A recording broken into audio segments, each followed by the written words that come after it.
The 59th verse of the Tao Te Ching.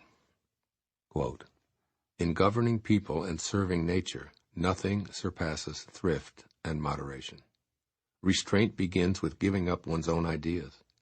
This depends on virtue gathered in the past. If there is a good store of virtue, then nothing is impossible. If nothing is impossible, then there are no limits. If a man knows no limits, he is fit to lead. This is the way to be deeply rooted and firmly planted in the Tao, the secret of long life and lasting vision." Unquote. Living by thrift and moderation. There are 4 words that crop up repeatedly in many of the translations of this passage of the Tao Te Ching: restraint, frugality, moderation, and thrift. Here Lao Tzu is advising you to examine the way you look at these qualities in relation to your supervisory and parenting roles. He doesn't say that you should sit on the sidelines and do nothing, but he does counsel you to practice self-control. When you cultivate a style of leadership that creates a good store of virtue, then nothing is impossible, for there are no limits. Living in thrift and moderation means being in harmony with the world through your generous nature. Rather than continually prodding, directing, giving orders, setting down rules, and demanding obedience, it's important to be a leader who accumulates a warehouse full of virtue by living in accordance with the Tao. When that's what you have to give away, you'll naturally interfere less.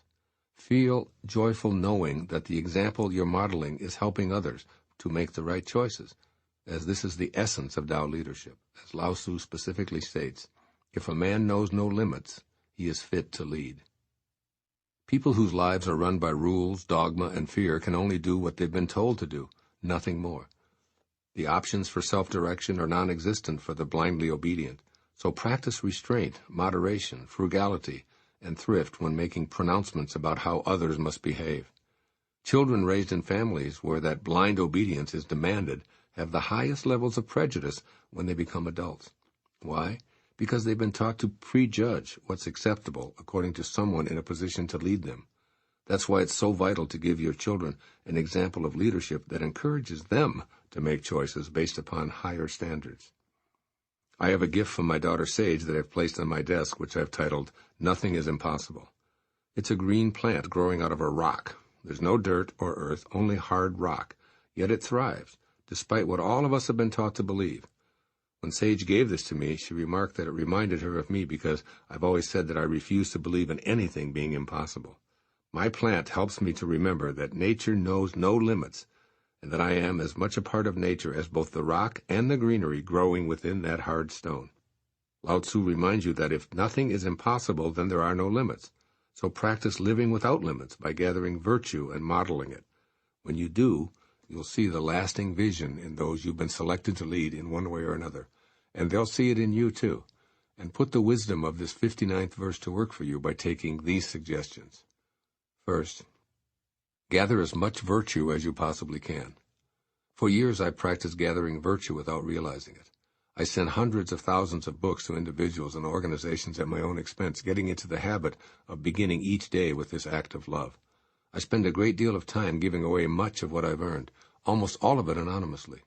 I didn't realize it at the time, but what I was doing was accumulating virtue, or what I facetiously used to call God points. I then found that not all of my life was to be peaks and mountaintops. Yet when I succeeded in getting out from under what felt like a mountain, I was virtually unscathed. This is because I was so deeply rooted and firmly planted in the Tao that my original vision was to be a lasting one, impervious to external circumstances. And secondly, practice moderating your ego. Change the way you look at your life by moderating your ego. See yourself as a being who gives rather than collects, and lives on what you need rather than practicing conspicuous consumption. You'll begin to see that your purpose has more to do with Tao consciousness than ego directives. When you moderate your demands and use only what you and your family require, you'll gather virtue points by serving rather than accumulating. Lao Tzu reminds you that this is the secret of long life and lasting vision. William Shakespeare described this more than 2,000 years after Lao Tzu's passing in his play, The Third Part of Henry VI. Quote, "My crown is in my heart, not on my head, not decked with diamonds and Indian stones, nor to be seen. My crown is called content, a crown it is that seldom kings enjoy." Unquote. Do the Tao now. Make a commitment to gather 5 God points today. Imagine how the divine source of all 10,000 things must be operating in order to maintain the creation cycles of life, and do 5 things that match up to it. Pick up a piece of someone else's trash, which is an example of excess. Anonymously give a gift to someone in need, or perform any other actions that help you accumulate virtue and remain deeply rooted in the Tao.